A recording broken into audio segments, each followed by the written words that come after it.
নমস্কার বন্ধুরা, রান্নাঘর উইথ নমিতে তোমাদের স্বাগত জানাই। আমি নমিতা।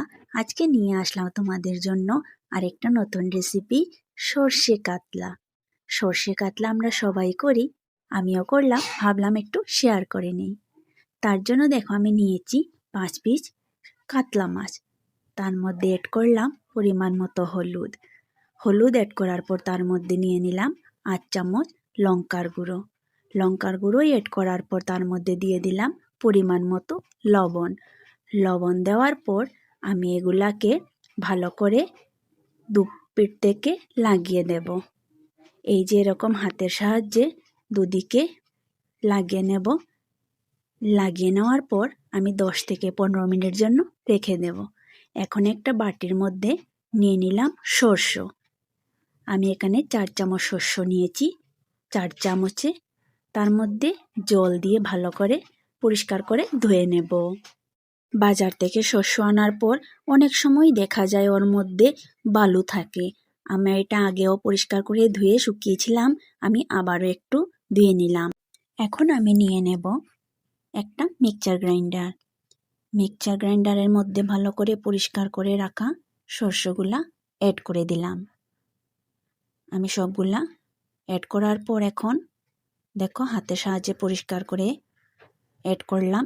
এখন আমি তার মধ্যে অ্যাড করে দেব 3টে কাঁচা লঙ্কা আর 8টি রসুন কোয়া,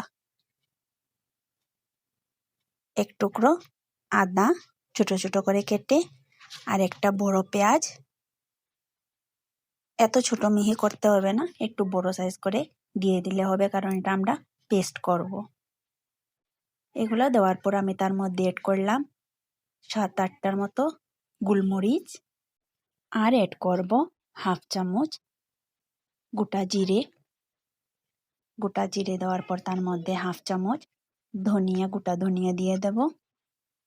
গোটা ধনিয়া দেওয়ার পর তার মধ্যে পরিমাণ মতো একটু জল দিয়ে এটার একটা পেস্ট বানিয়ে নেব। এই যে আমাদের পেস্টটা দেখো একদম রেডি হয়ে গেছে। এখন গ্যাসের মধ্যে কড়াই বসিয়ে দেব। কড়াইটা গরম হওয়ার জন্য রেখে দিলাম। কড়াইটা গরম হওয়ার পর আমরা তার মধ্যে অ্যাড করব তেল। আমি এখানে সাদা তেল নিয়েছি। সাদা তেলটা গরম হওয়ার পর আমরা একটা চামচের সাহায্যে কড়ার চারদিকে তেলটা লাগিয়ে নেব। আমার তেলটা গরম হয়ে গেছে। এখন আমি তার মধ্যে এক এক করে মাছের পিসগুলা দিয়ে দেব। মাছের সবগুলা পিস আমি একসাথে দিয়ে দেব। এরকম মাছের পিসগুলা দিয়ে এটাকে আমরা ভাজা করে নেব। 2 দিকটা লাল লাল করে ভাজা করে আমরা নামিয়ে নেব। এই যে আমার মাছের পিসগুলার এক দিকটা ভাজা হয়ে গেছে। এগুলাকে আস্তে আস্তে সুন্দর করে উল্টে দিলাম। মাছের 2 পাশটা লাল করে ভাজা হয়ে গেলে বাস আমরা এটাকে নামিয়ে নেব। এই যে দেখো আমি নামিয়ে নিচ্ছি। মাছের পিসগুলা একদম ভাঙেনি, সুন্দর করে ভাজা হয়ে গেছে। মাছের পিসগুলা সব নামানো হয়ে গেছে। এই যে দেখো লাল লাল করে মাছগুলা ভাজার পর রেখে দিলাম। এখন কড়ার মধ্যে আমি অ্যাড করে দেব একটু কালো জিরে আর 2টা কাঁচা লঙ্কা।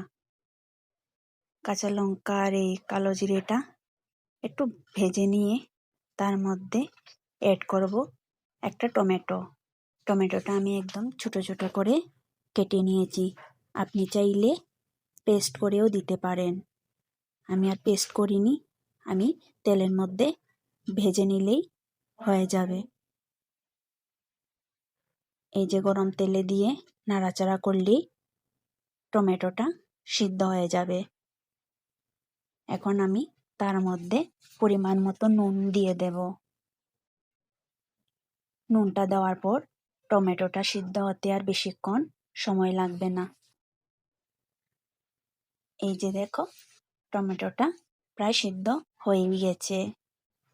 এই সময় আমরা গ্যাসের ফ্লেমটা লোই রাখবো।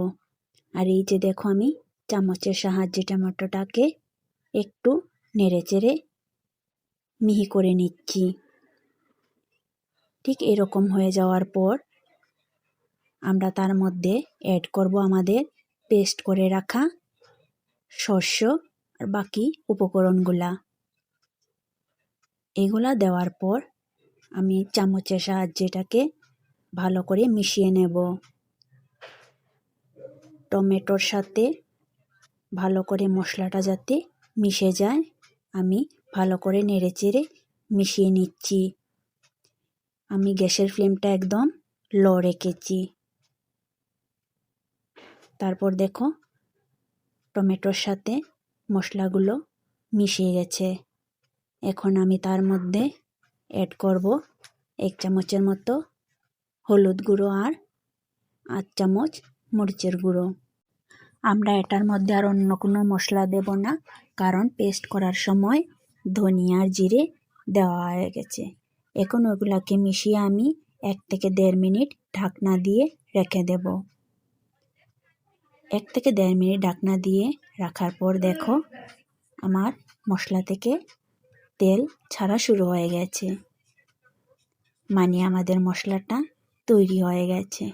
এখন এটাকে ভালো করে চামচ দিয়ে নেড়ে চেড়ে আমি তার মধ্যে অ্যাড করব পরিমাণ মতো জল।